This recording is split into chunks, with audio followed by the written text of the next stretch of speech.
হয়, যোৱা ফেব্ৰুৱাৰী মাহৰ 20 তাৰিখে যিটো ঘটনা হৈছিলে নতুন বজাৰত ৰূপহীৰ, য'ত সন্মানীয় আমাৰ MP মহোদয়ৰ ওপৰত কিছু দুৰ্বৃত্তই আক্ৰমণ কৰিছিলে আৰু লগতে পুলিচ বাহিনীকো তেওঁলোকে আক্ৰমণ কৰিছিলে। আৰু সেই কেছৰ তদন্ত আমি কৰি গ'লোঁ ইমান দিনে, আৰু তদন্তৰ ভিত্তিত আজি আমি দুজন মানুহ কৰায়ত্ব কৰোঁ। তেওঁ হ'ল বাছিৰুদ্দিন আৰু এজন হ'ল আব্দুল খালেক।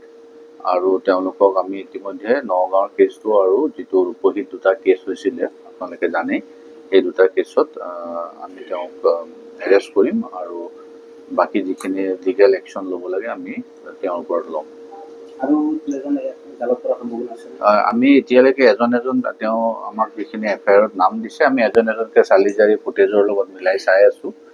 আৰু ইতিমধ্যে যিখিনি তথ্য পাইছে মই এতিয়া আপোনালোকৰ লগত শ্বেয়াৰ কৰিব নোৱাৰিম, গতিকে বাকীখিনিও আমি শীঘ্ৰে তাৰ ওপৰত একশ্যন ল'ম। নাই, দুইটা কেছ মই ইতিমধ্যে ক'লোঁ যে তাত দুটা কেছতে একে মানুহ জড়িত আছিলে।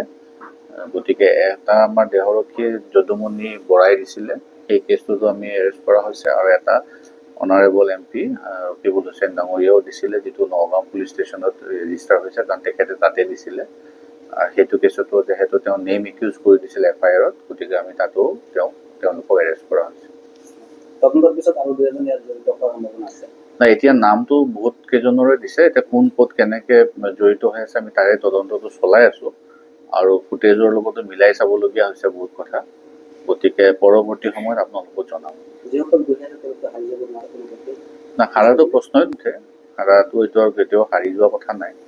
আৰু আমি যিখিনি তদন্ত চলি আছে, আমাৰ দুটাকে কেছ ৰুজু হৈছে, আৰু তদন্তৰ পিছত যিখিনি আমি সঁচাকৈ জগৰীয়া পাম আমি ডেফিনেটলি তেওঁলোকৰ ওপৰত